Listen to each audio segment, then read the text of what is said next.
I just have never heard someone. We started the show yesterday with a question to all of our interns and to all of our staff. It's only Taylor and I are the only gals in the office. We usually have a lot of female, but this is the way it is. So it's all men, Taylor and myself.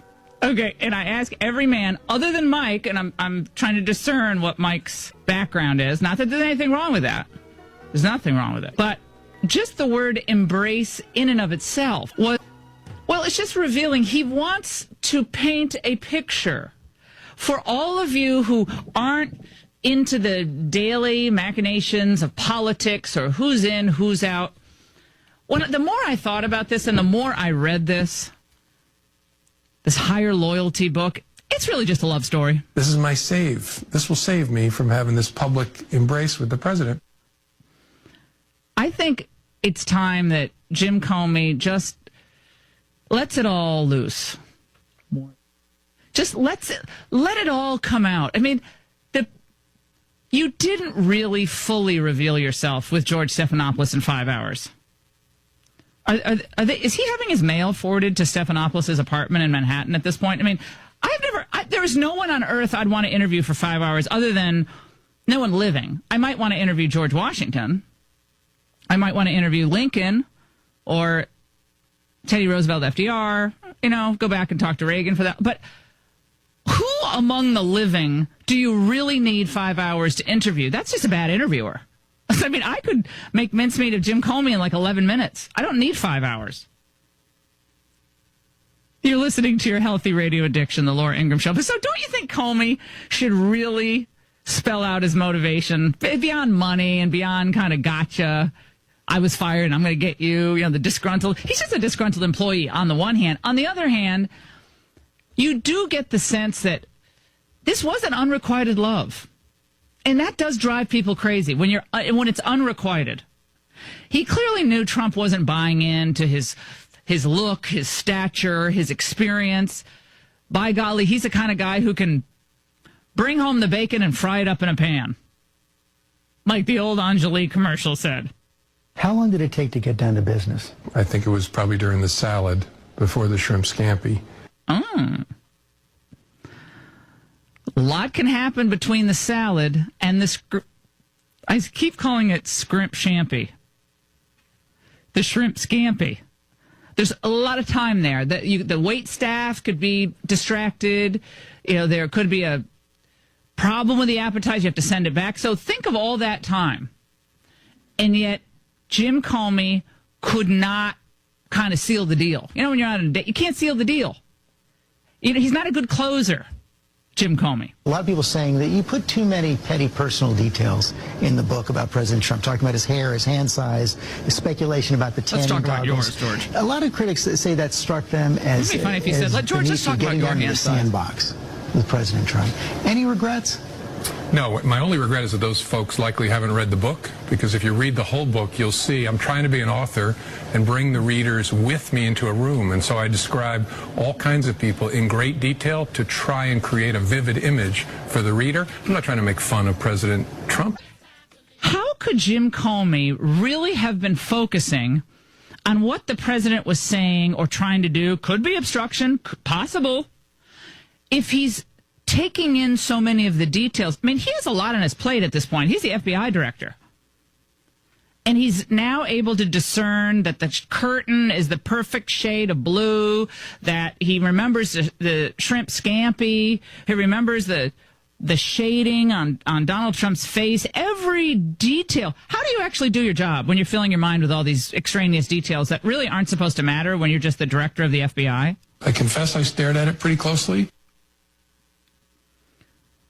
So he was, again, we're learning a lot more. Sometimes you have to listen to things 2 and 3 times or watch them to really get. So now we know he's staring at the president closely. He was worried about the public seeing the embrace, right, and the kiss. And they got the kiss. He's really upset about PDA, public displays of affection. And do you think he's worried about the public display of affection because he doesn't yet believe he's respected? It's like the morning after. Are you respected by the person you spent all that time with?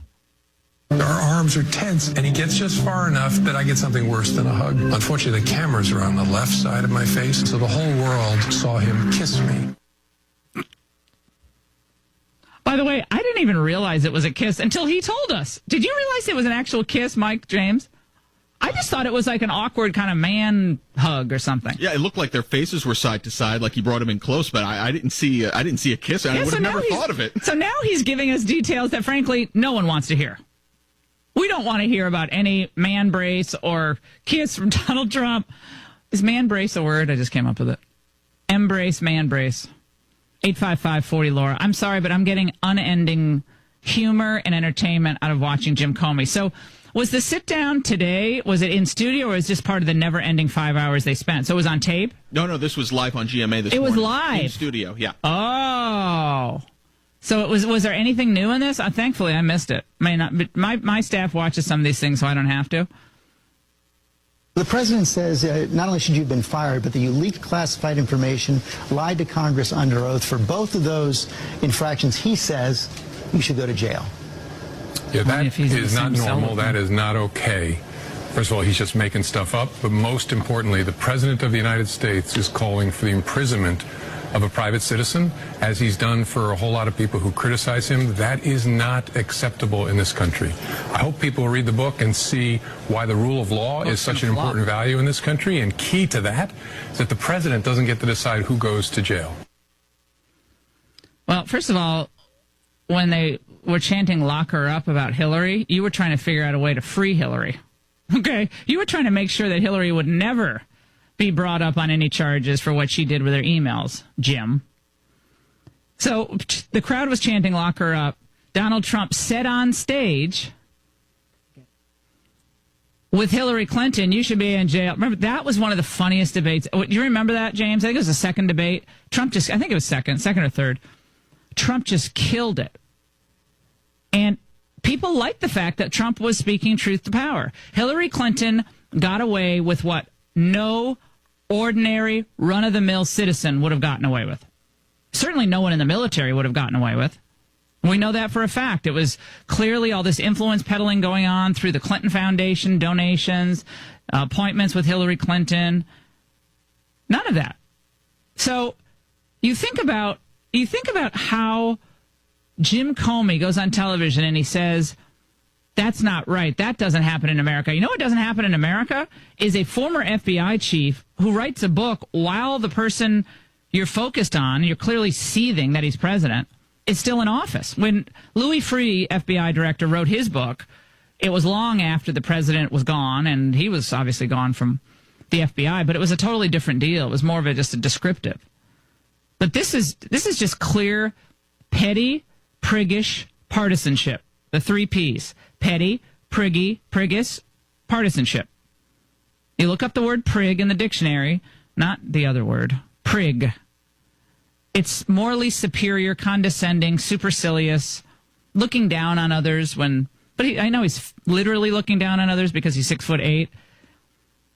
But you know what I'm stunned is that Stephanopoulos, with all this opportunity, doesn't really go for the solar plexus. You think we've gotten too used to these tweets, dulled to what's actually in there? Yeah, I think that's a danger, that we're numb to it. We wake up in the morning and see the President of the United States is accusing people of crimes without evidence and pronouncing them guilty and saying they should be in jail. That should wake all of us up with a start, but there's been so much of it that we're a little bit numb, and that's dangerous. So one of the things I hope to do is encourage people to think about that and focus on that rather than becoming sort of numb to it and trying to squeeze it out of your mind. So now we learn another important fact, that Jim Comey wakes up and runs to his Twitter to find out what his old dinner mate said about current state of politics. I mean, I'm going to say I don't even do that. I don't wake up and look at Trump's tweets. I don't. That's not what I do. I'm like busy, go to the gym, get some exercise, a little bit of the looking at the papers and get ready for the show. But I think we can safely assume I think a pretty decent. No, let's put it in a way that Jim Comey would understand. I think we have probable cause to believe that James Comey is obsessed with Donald Trump. He needs a temporary restraining order. The man is obsessed with him. I know he's written a book, but you don't write that in such a florid fashion about someone you don't have some... It's a weird obsession. It's strange. It's a very strange deal. Did Stephanopoulos get anything out of him? Anything else?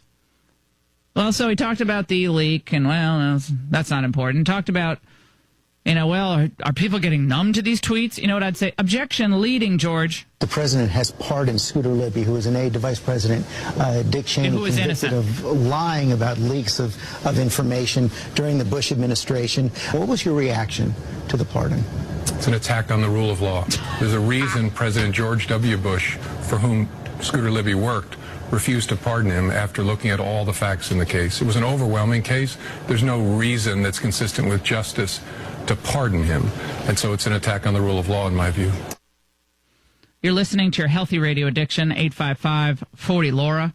Well, of course, he's wrong about that. The Scooter Libby case should have never been brought. It was a completely political prosecution.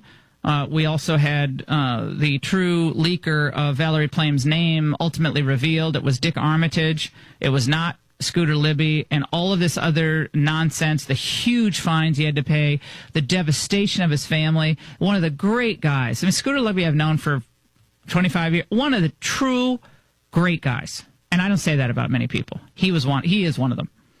And it's just despicable. First of all, the former FBI director knows the president can pardon anyone he wants. Bill Clinton pardoned Mark Rich, who was a fugitive from justice, who was overseas, never came back to serve any time. So Clinton pardons Mark Rich. Obama pardoned all those drug dealers. Remember that?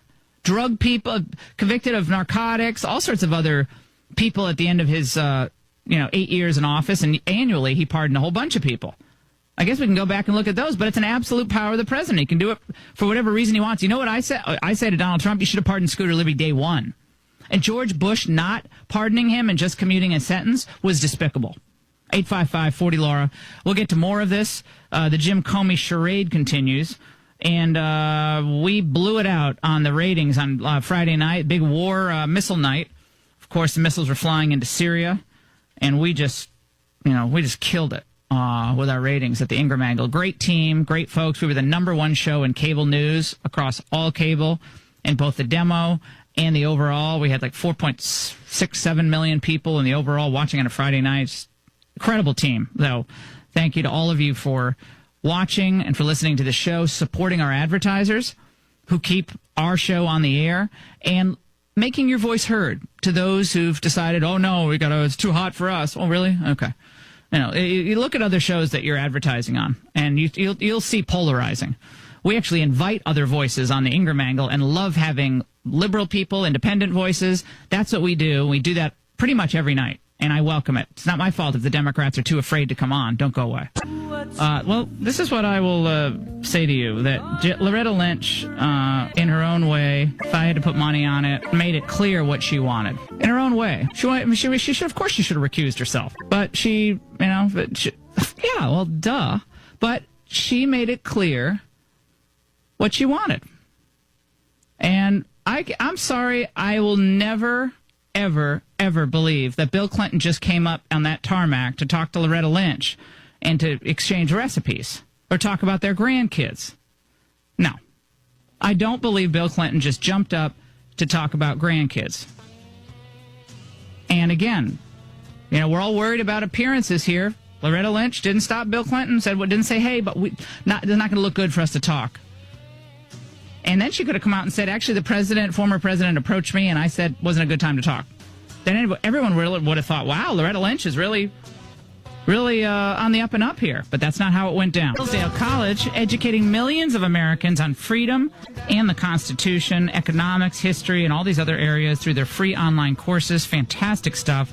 And I know a lot of you have already taken one. Keep growing your brain no matter how old you are. And guess what? They also have this great forum in Washington called the Kirby Center, the Hillsdale Kirby Center, which also brings congressional staff and others in to teach great constitutional principles. So I'm sure you've heard about the charter schools that they're supporting and so much other wonderful, just wonderful work that Hillsdale has done. I honestly don't know what we would do without them.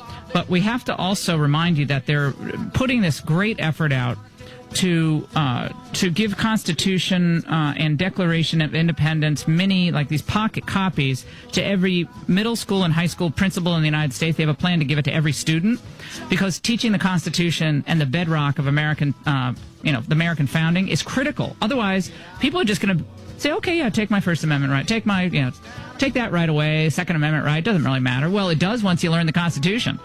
I want you to go to lauraforhillsdale.com. That's lauraforhillsdale.com. Learn about what you can do in this historic. She kind of fell up the stairs. I mean, I've fallen upstairs. It's not a big deal. But that was everywhere yesterday. But she's very adamant. She's going to be the person who holds Donald Trump accountable. It's not the voters. It's Stormy Daniels. All by herself with the lawyer who, I don't know how he even does the case, because he's on TV 24/7. How does he actually work on the case? Oh, that's an associate's job. Joining us now, Alan Dershowitz. Of course, his great book, Trumped Up. You can get that online. We have it linked up on Facebook, which is awesome. And Harvard Law emeritus professor, and he's taught half these people who are federal judges, like Kimba Wood. Didn't you teach Kimba Wood at some point? I not only taught her, she wrote her third-year paper for me. And, of course, when I'm on television, it's all my former students, Jeffrey Toobin, Norm Eisen, David Gergen, all my former students. So I'm proud. They're on both sides. I have Ted Cruz on one side of the political spectrum, and I have a lot of people on the liberal side. But, in 50 years of teaching at Harvard, I never expressed a personal or political opinion in the classroom. That's never. So great. Never. I did not try to teach my students what to think. I tried to teach them how to think. I'm personally very opposed to the death penalty. My students all thought I was in favor of the death penalty because I was always making the devil's advocate argument, because in the classroom there were very few conservatives making the pro-death penalty argument. Obviously, when Cruz came, that changed. But so I would always take the devil's advocate position, and the students had no idea what my personal views were, because I think the classroom is sacred. You are not allowed to use that lectern to promote and propagandize your personal views. Well, I think when you actually think about how these students show up on campus, and they don't really, they've learned in high school, and some of them have gone to really top high schools, but college is where you're really supposed to test the theories and really supposed to have a vigorous exchange of ideas, and nobody feels like, that's what it was great. Spaces. I had signs in front of my class, basically, no safe spaces here. I told my students, if you want to really feel good, there's a spa down the block.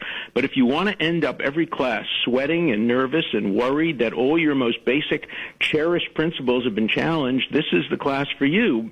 And if you don't like it, there are other classes you can take. But if you want to take my class, you're going to be challenged. No safe spaces, no political correctness, none of that nonsense, no trigger warnings. I did give trigger warnings in one instance, and that is when I taught rape. I did write a note to the students saying some of you may have been victims of sexual assault. Some of you may indeed have been perpetrators of sexual assault. If any of you don't want to be called on, just send me a note, and I won't call on you. And if you feel uncomfortable in the class, I'll have the class videotaped, and you can watch it at home. I thought that was appropriate, because there we had situations where students may themselves have been involved as victims or perpetrators. But beyond that, on issues of race or anything like that, no. I'm going to teach it, and you're going to listen. And, we didn't take attendance. If you don't want to attend or you want to walk out, you can walk out. One of my many memories of University of Virginia Law School was I had a civil procedure professor who's I think he maybe just retired, Kent Sinclair, and he was so great. I mean, civil procedure is really dry, but it's so important. You have to know it. And he really did drill it. But we had this long, I can't remember who wrote the casebook, professor, but it was just the longest, most tedious casebook, and all the rules, and it was so. But there's no such thing as a boring subject. There are only boring teachers. Well, a good teacher can bring alive any subject. I know, but they're not. But he was. I'm just saying that the textbook itself was, and it was like 50, 60 pages a night. It's really tiny print, and so the worst was a night where I just had to do other subjects, and all of a sudden he would lower his glasses on his nose and say, "Miss Ingram." Oh, I was like, Okay, where are we now? No, I still wake up with like sweats thinking about that. But that's a good part of school, is that you have to be prepared and be prepared to know it, not know it. And look, if students don't think they're prepared, they should go and listen to Judge Kimball Wood. Here she was grilling the lawyers, making them do things that they didn't want to do. You know, judges are not going to be easy on you. One of my earliest arguments in the Supreme Court was in front of Justice Scalia, and it was just like a rigorous classroom. He just wouldn't let me off the hook for anything, and it was great. And afterward, when we spoke, he said he loved it. He loved it. He loved having a great argument with somebody who was prepared. And you gotta teach your students to be prepared. Giving them all the easy way out, well, I'm not going to ask you any hard questions. You're going to get hard questions in life. Now, excellent point. Now let's talk about where we are with the Comey never-ending interviews. I said earlier, Professor, on the show that there are a few people I'd want to interview for 5 hours. I mean, if you can't get the most important things out of someone in a half hour or an hour, but he went on for 5 hours with Stephanopoulos, and then there was another live interview today, and he was talking about leaking the document and why that was not a problem. And it is a problem. Well, what for our listeners who don't really follow the minutia of this, the statute says 18 USC, I think it's 641. I think it's 641. That you can't sell or trade or, I think, produce government documents, and I think it applies to confidential and non-confidential government property, which includes documents. I litigated that case. I think I've only lost, that I can remember, I've only lost one First Amendment case in my life. And that case involved a man named Frank Snepp, who wrote a book called Decent Interval. He had been the CIA chief of station, I think, in Saigon when the United States left the end of the Vietnam War, and he wrote a book about the horrors and the difficulties of America kind of leaving and losing a war, and the government came after him and said, no, even though there's no classified material in that book, we, the government, own your information. We own your secrets. And just because it wasn't classified, and they won. They took it all the way up to the Fourth Circuit and then to the United States Supreme Court, and I lost at every point. I was devastated because I thought the First Amendment had really suffered. But the existing precedent would suggest that, Comey doesn't have the complete right to publish everything he published, including secret and confidential conversations with the president-elect and the president of the United States. It certainly creates a very, very bad precedent for future CIA, FBI, U.S. attorneys. That's one thing to do what Henry Kissinger has done, written for history years and years and years later. That's one thing. Everybody's dead. Historians have their rights. But to write a gossipy book in the middle of an investigation, self-justifying, making a lot of money, and without concern for what impact it's going to have on presidential willingness to talk to officials of the government in a confidential way. It's really a very, very dangerous precedent, and I certainly don't approve of it. Look, I support First Amendment rights, but that doesn't make it right as a matter of ethics or morality to do what Comey is doing. I think the idea of running to the sedan after you meet with the president or anyone in a high position of authority and running to the car and making a note to the file, and when you're a federal government employee, that's just, again, it sets a terrible precedent, as you said. What president is going to feel free to have a back and forth with a top official in his administration if it's just, you can write a memo, then you can give it to a friend, and that friend can then just send it to all the press? Well, I'll give you a different story. I clerked for Justice Arthur Goldberg. He then went to the United Nations, and it was President Lyndon Johnson. And President Lyndon Johnson told him to say in front of the UN that one of the boats that was shelled by North Korea or something like that was in international waters. And Goldberg said it was in international waters. Turned out it wasn't true. The president had lied to him. And so the next time Goldberg came to a meeting with President Lyndon Johnson, he brought with him a pad and a pen. And the president said, "Nobody takes notes when they're talking to me, Arthur. What are you doing?" And he said, I'm sorry, Mr. President, I must have misunderstood what you told me last time. So I want to make sure I get everything you say down right. The president never spoke to him again after that. But he had the courage and the guts to tell the president to his face that he was going to be taking notes. That's very different from listening to the president saying, yes, I'll be truthful and honest. Yes, Flynn's a good guy. Yes, sir, yes, sir, yes, sir. And then running out, writing his notes in preparation for a tell-all book. That's very, very different. The one thing about Comey that really strikes me is the man has no courage. For somebody who always talks about honor and courage, he has no courage. He didn't have the courage to stand in front of journalists and reveal his memo that called for a special counsel. He laundered it through a law professor, and he said the reason he did it is he didn't have the courage to stand up in front of journalists who were standing in front of his house and tell them, oh, by the way, I gave it to one newspaper, not the other. You're the head of the FBI. You have to have a willingness to stand up to journalists, to the president, and to everybody else. You know, I've spoken to many, many presidents. I always tell them what they don't want to hear. I always am very direct and frank with them. Maybe that's why they ask me for my advice, because they know they're going to get it straight, and they're going to get it straight on television, too. I never say anything to anybody that I don't believe. This was another moment from the interview with Comey from George Stephanopoulos' show. Did you tell him that the Steele dossier had been financed by his political opponents? No, I didn't even think I used the term Steele dossier. I just talked about additional material. But did he have a right to know that?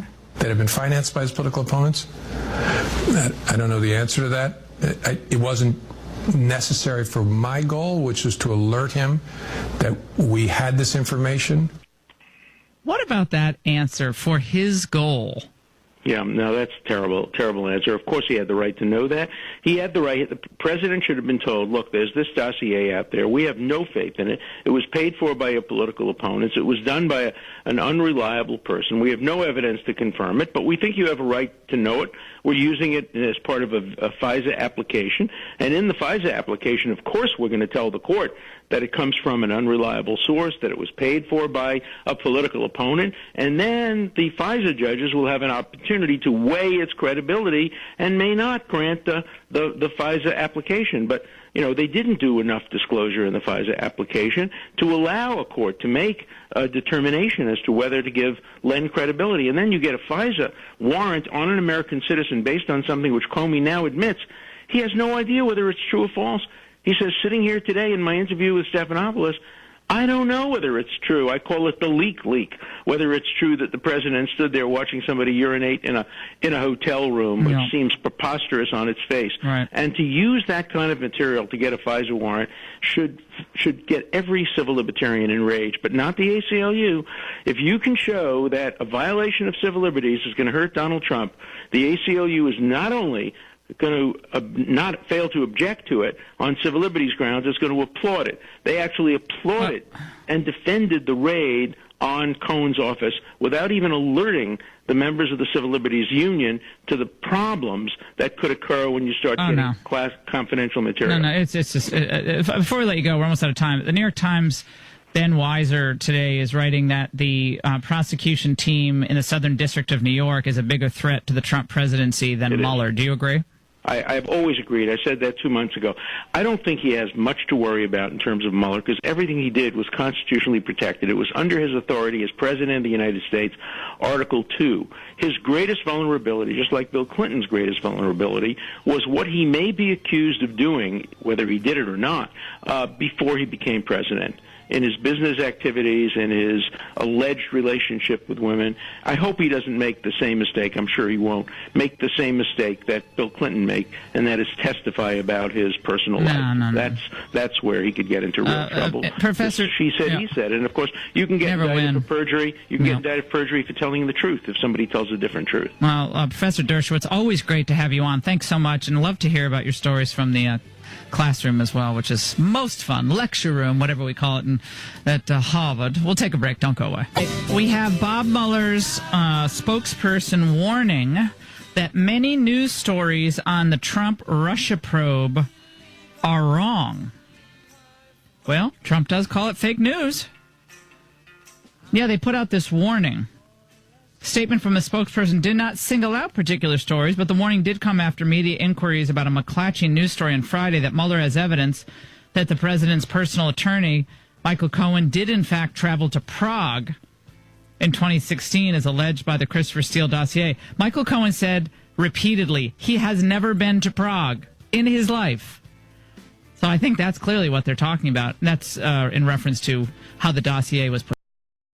Minority neighborhoods in areas of the country that didn't vote for him, and he needs to make the point that in Washington they're going to do what Washington does. As far as focus on issues that don't matter to you, I'm focusing on you. What you need to be able to live a prosperous, productive life in a safe community. As President of the United States, I am focused on fulfilling that mission, upholding the Constitution, and making sure that your standard of living is on the rise, not declining. This is great. Tax day. How many of you pay quarterly taxes? I'm raising my hand. Oh boy. And then you actually have to pay. Yeah, you have to pay like in advance if you are a quarterly tax filer like I am. So you have to pay a lot of this in advance and based on last year's income. And I'm not complaining because it's I've done really well. I've worked my tuchus off. As you know, I work hard. So do many other Americans that don't get paid very much. But the government still takes too much of the money of the American people. This government needs to shrink. It can't keep growing. The idea that we can keep spending and spending and spending and spending and spending $22 trillion in debt, and we're never going to have to pay it back, and it's just keep debt as far as the eye can see, and I guess deficits as far as the eye can see. I don't understand how that's going to make America great again, safe again. In the long term, it's going to ensure that America has drastic cuts, and I'm talking drastic. If we don't start reforming Medicare, which is a huge share of the federal budget, and Social Security now, then we're just not. Then it's going to come to the point where everybody's going to have to get 50% less, and certain people will get nothing. But, look, my view is I paid into this over all these years. I'd like to get my Social Security, but I don't, I can survive without it. And a lot of people like myself can survive without it. We'll do fine. We're going to have to do that. It seems completely unfair, and it is unfair because the government did not manage our money. They didn't do it well. They spent it on stupid stuff. We waste $20 billion a year on illegal immigrants. All the education, all the health care, all the infrastructure, all the lost wages, all the lost taxes, because a lot of them get paid in cash. Not all of them, but a lot of them do. So we've lost a lot of money. And stupid wars that we never should have been in, trillions of dollars wasted. And, yeah, here we are. We're in this mess. So tax day. You think about it. If everybody had to pay their taxes quarterly, like I do, like so many of your friends might have to do if they run small businesses, they'd think a lot differently about taxes. And there are a lot of people who just don't pay any taxes at all. You make a certain income level, you're not going to pay any in taxes, which I think everybody should pay something, even if it's not very much, just because then you feel, wait, what is the government doing with this amount of money it has? 587,792 people, according to the USDA, discontinued their participation in the food stamp program, which is now called the SNAP program, between December 2017 and January 2018. Can that be right? 500,000 people? That can't be right. Between December 2017 and January 2018, in 1 month, 500,000 people? I'm going to bet that number is not right. That just seems way too. James is going to look it up. When you look on a fact sheet, you say that doesn't make any sense. I don't see how that's right, but maybe I'm wrong. Employers added 103. How is this good news? Employers added 103,000 jobs in March, compared with the revised 326,000 in February. And below the 178,000 new jobs, economists respect. That's under my good news category here on my sheet. Well, I think what we all know is we're all paying we're all paying less in taxes, which is a great thing. I'm paying about the same, but the lion's share of Americans are paying less in taxes. That's really good stuff. Well, Breitbart has a piece. Yeah, Breitbart has a piece. Food stamp usage drops over 500,000 in a single month. I wonder what... I wonder if I was thinking it might have something to do with deporting illegal immigrants. Otherwise, just people are back to work. People are working, and they're working and making more money, and they can't qualify for food stamps any longer. That could be it. Yeah, in October to November, there was 4 million people on food stamps. October to November, 4 million people. And December to January, 587,000 dropped out. That's great. That means people are able to get work. Do you feel like taxes in the United States of America are still too high? And if so, why? Do you do your own taxes? How long does it take you to do your own taxes? Donald Trump wants that all to end, and it should end for most of you. You should be able to file taxes and far more simply after the tax bill passed in December. So, do you file it yourself? Do you do your own taxes? I do not. And I spend a lot of money having someone else do my taxes who's really smart and knows how to do it. And I used to do my own taxes, but I can't do it anymore. I just don't have time. But the tax preparation business is huge business in the United States. And as Trump pointed out, maybe they won't like this, this new law, because eventually a lot more people can just say, I like H&R Block, nice people, but I don't need H&R Block. I can do it myself. It's like whether you fix something in your house and you do it yourself, you save money. It's good for you. By the way, did I tell you I'm trying to, I told you I bought all my stuff at Ace Hardware over the weekend. I have all the photos of that. I got to post all that. Ace Hardware, the people were so nice. Lots of people in the Ace Hardware, Northern Virginia, lots of people shopping. A couple of people came up to me. One woman with 4 kids. They must have all been under the age of 6. They were the cutest kids. She came up to me. She said, I heard you were going to Ace. We were joking. What if we ran into you in the Ace Hardware? And I said, well, Nico's in the wheelbarrow. I'm pushing him around in the wheelbarrow inside the Ace Hardware. The guy let me do it. I said, you mind? I know it's probably against the rules. He said, go ahead. The aisles are wide enough. You can do it. Oh, Nico's, of course, he's grabbing everything off the shelf. He thought that was fun. You know how hard it is to put all those little bolts back in the exact. Oh, no. No. He thought it was hilarious. I'm like, oh, thanks, Nico. I know all about kids with sticky fingers. Oh, no. Hey, it's all too much. And Paul Ryan, I should mention this. Paul Ryan is elbowing his way out of Washington. First, he praised Mueller yesterday. And then yesterday he said, and we should pull the soundbite out. It was from, I think it was on Meet the Press, I think. He said, well, Republicans play identity politics too. What? He said, well, yeah, identity politics is bad, but Republicans play identity politics too. How are Republicans playing identity politics? On what ethnic group are we focused on? Is he saying we're focused on white Americans? The country is incredibly diverse right now. We're focused on Americans. We don't care what your color of skin is, your ethnicity. If you're an American or you're a legal immigrant, we want the government to work for you, not the other way around. You're not supposed to be the slave to the federal government. So I'm not sure what he meant by that. We'll play the soundbite, though, because it's just, I don't know, you get the sense that he's just he's elbowing on his way out the door. We'll take a break, 855-40-LAURA. We're going to be joined by Nigel Farage. He'll be stopping by. Can't wait to talk to him about the Syria strikes. The word is that President Trump is not interested in going deep back into Syria and staying there. We'll also talk to him about the populist movement in Europe and the good news in Hungary, Czech Republic, Poland, and a few other countries that are waking up to what's happened with this mass migration of refugees into Europe. Many of them are refugees, many of them are not. And some, sadly, do not want to in any way be part of European society. They want to create their own separate society, which does not that just doesn't work with the European sensibility. So we'll take a break. We'll talk to him about all those issues and your calls, 855-40-LAURA. Confirming that this is not going to be, we're not going to have boots on the ground, more boots on the ground in Syria. That's not what it's about.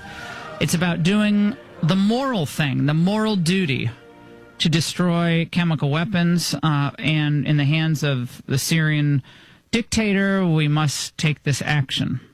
Well, as far as I can tell, we still haven't confirmed that there's any evidence that sarin gas was used a year ago.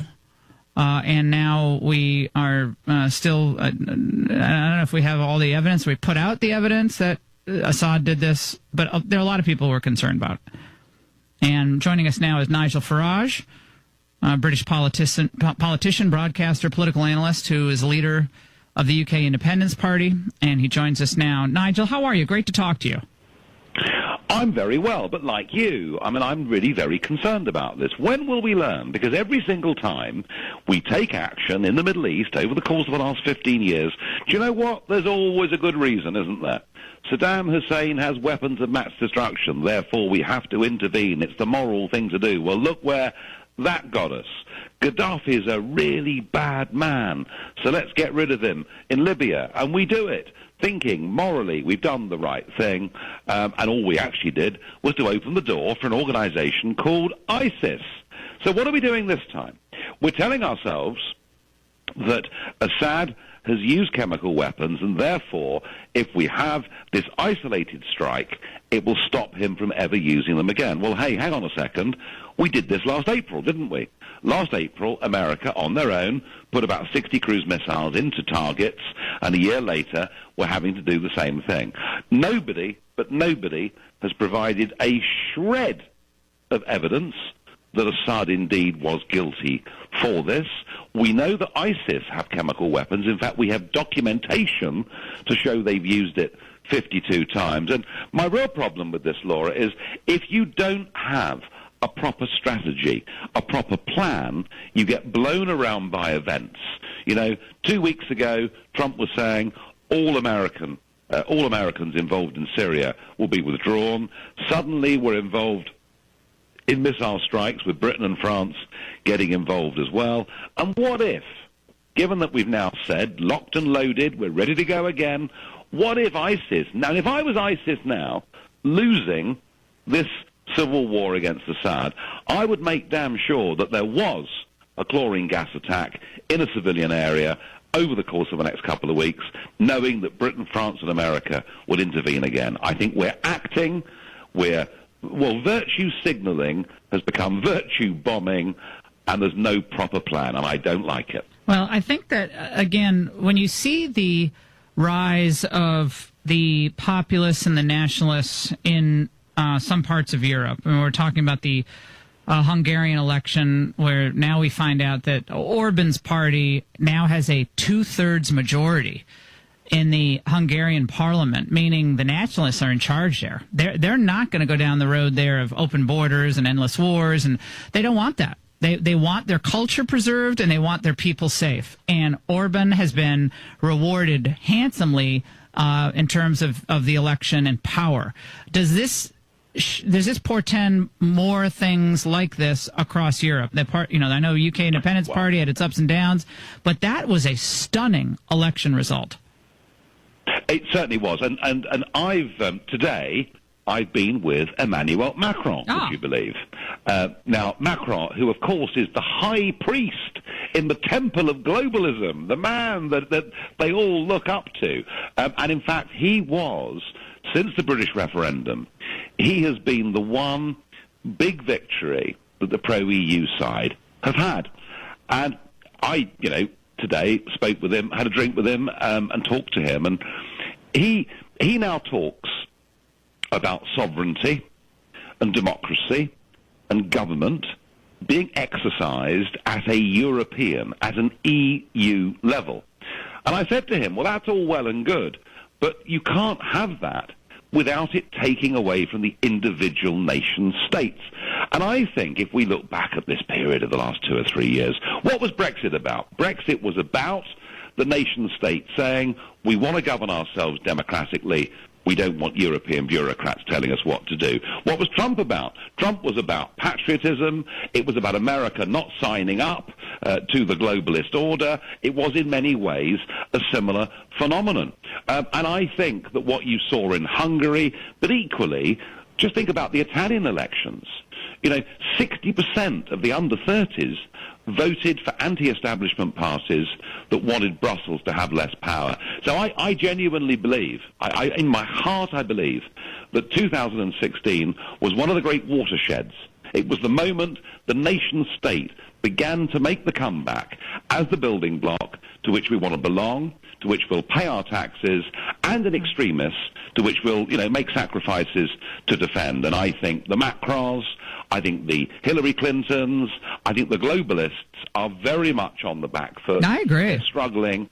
And now people are seeing China for what it is. China is a rising power invested all over the world with enormous control over her people. Of course, tightening the grip with an endless leader, much like Mao and Xi. And people see, okay, now the truth is there for everyone to see about, why, we wasted all this money in the Middle East. And meanwhile, China didn't fire a shot, and China's just getting richer and richer and richer.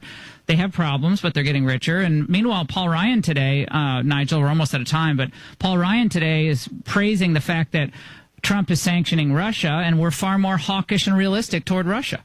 Your reaction very quickly.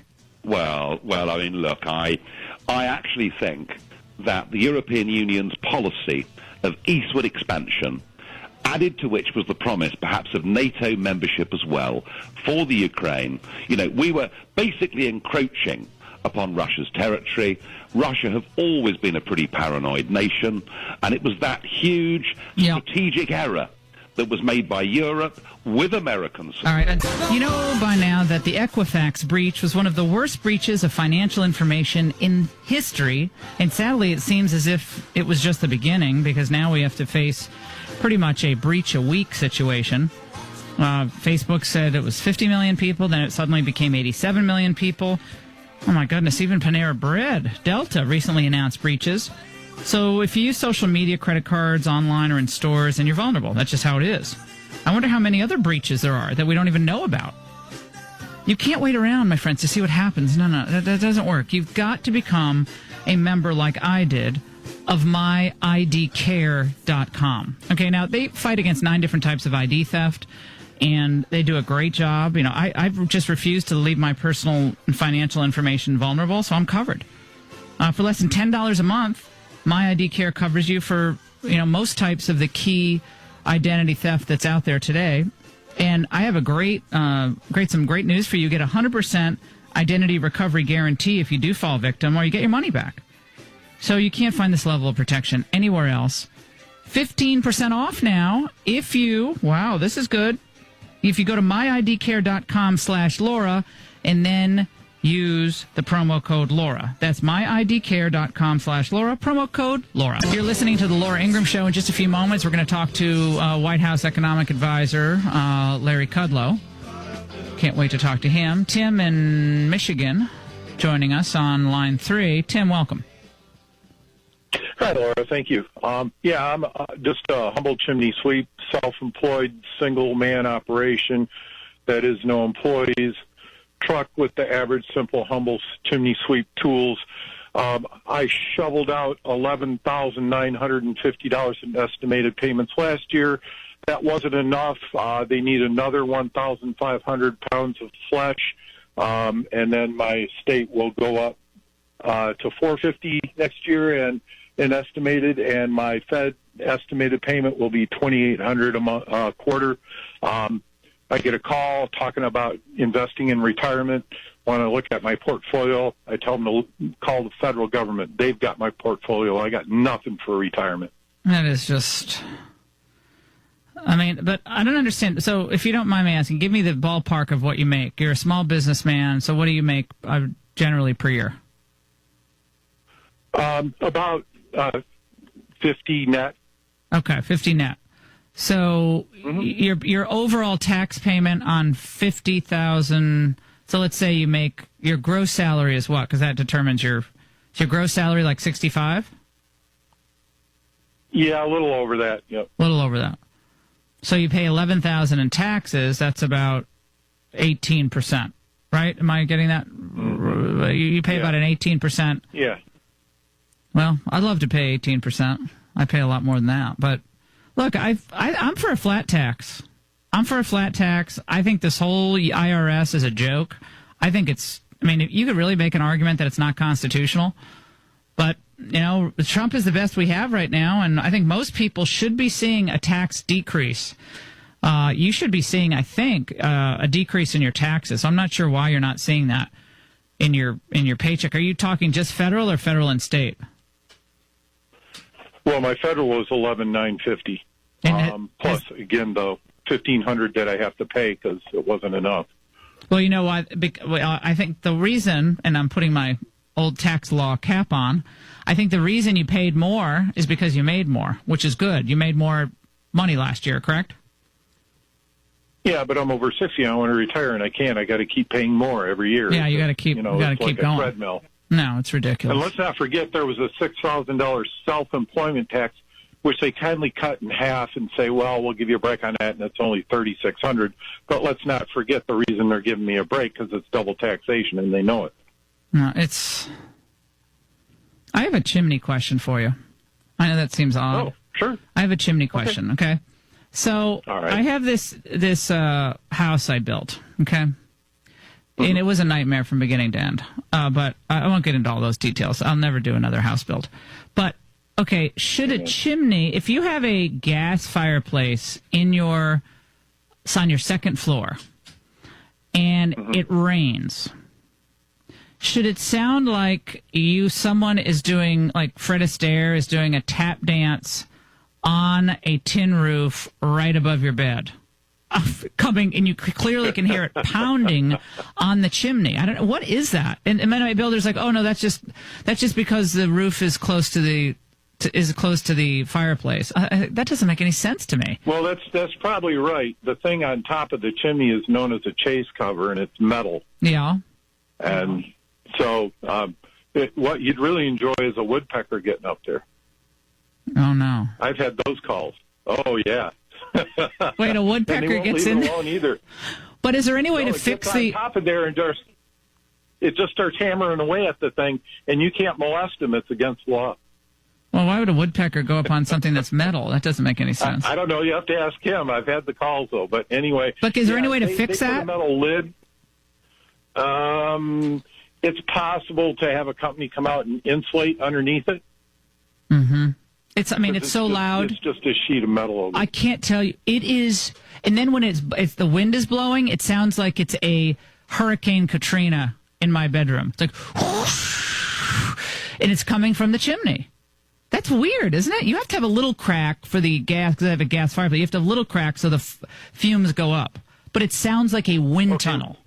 Is there anything I can do about that? So, is it a set of gas logs, or is it a sealed insert unit? Gas logs. Open. So it's open. It's not a sealed unit. No. Yeah. So the gas logs, is that in a bedroom? Yes.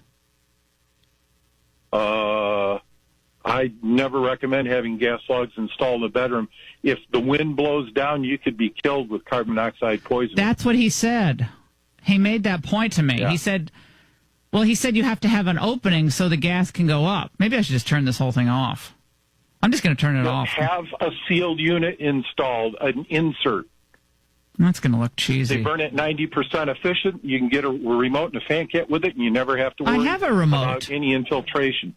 All right, I'm going to keep you on hold. I'm going to talk to you. I'll hire you to consult with me on this project. Stay on hold. Larry Kudlow joins us now. Larry Kudlow, of course, the new chief economic advisor to President Trump, director of the National Economic Council. So, Larry, you never know where you're going to get on my show. I was talking to a chimney sweep about my particular chimney issue, and then I go right to you. It makes sense. It makes all the sense in the world. Laura, how are you? I'm good. Oh, it was fun to see you the other night, if only briefly.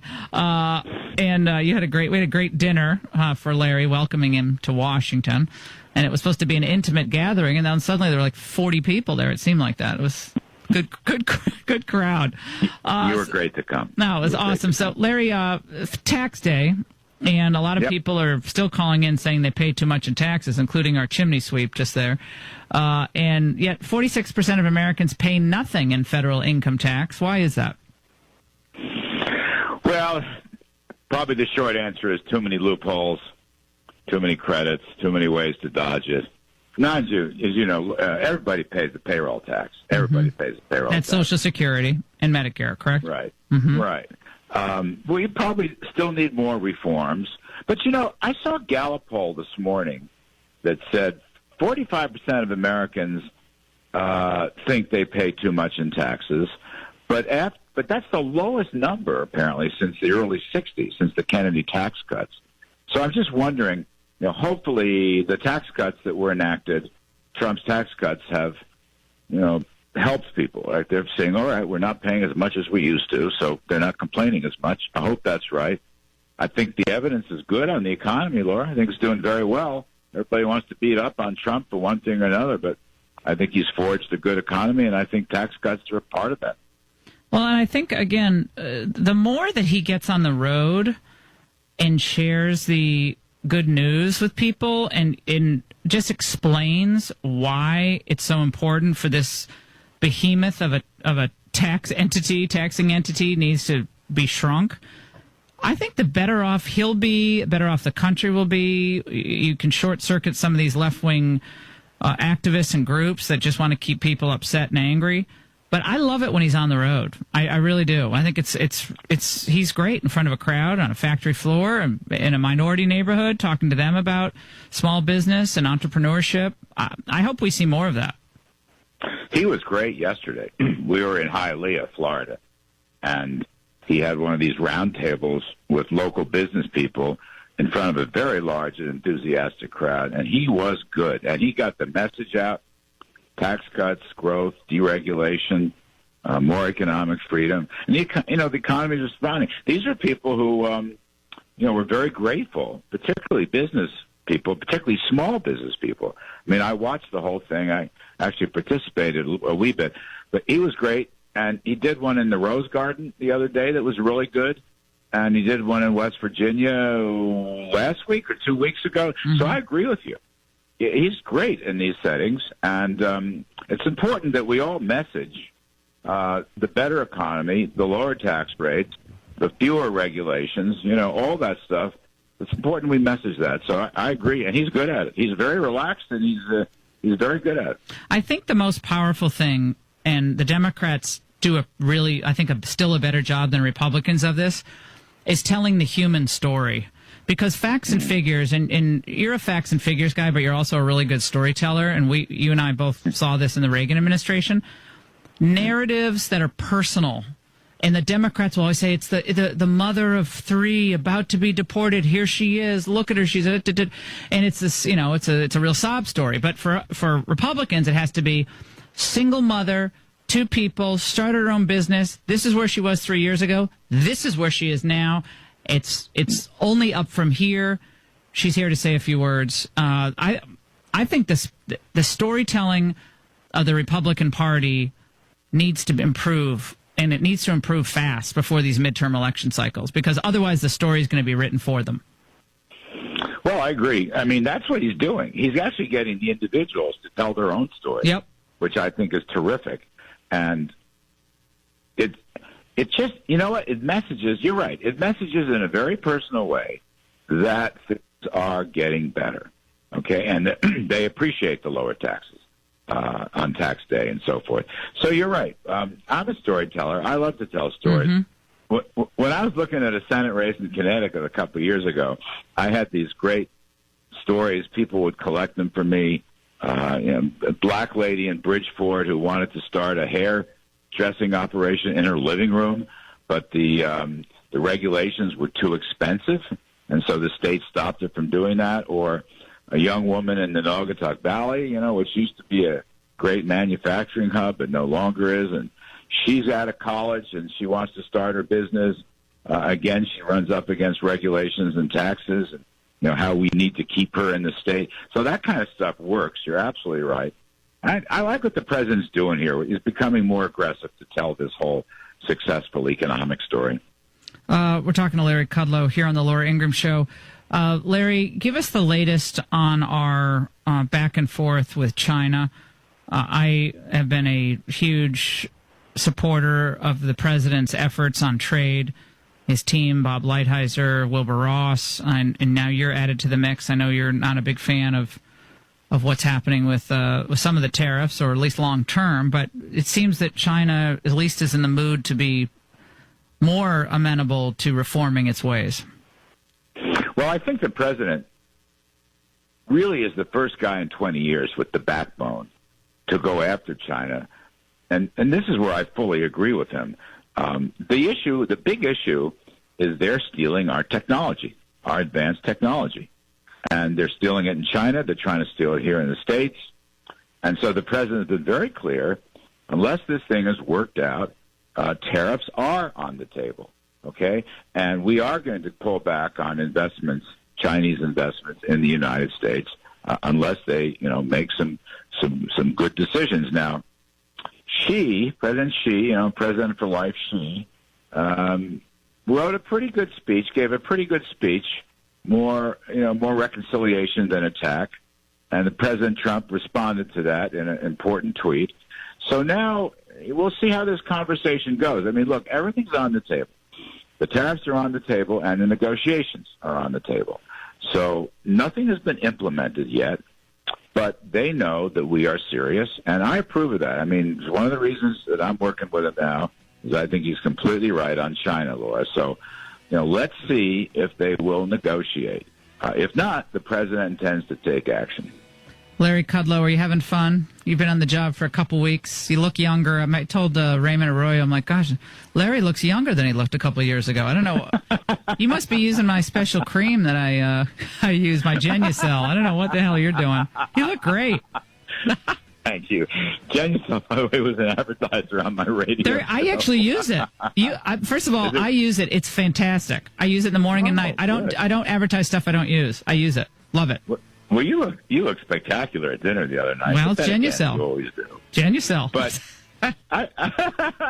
Genucell and tax cuts, Laura. Yeah, and chimney sweeps. You never know what you're going to get. Larry Kudlow. U.S. is cutting off China's ZTE from American tech for at least 7 years because they violated the terms of a sanctions settlement, and they were apparently collecting information, shipping telecom equipment to Iran and North Korea against the sanctions regime. So China has been subverting the sanctions for I don't know how long, as long as they've been in place.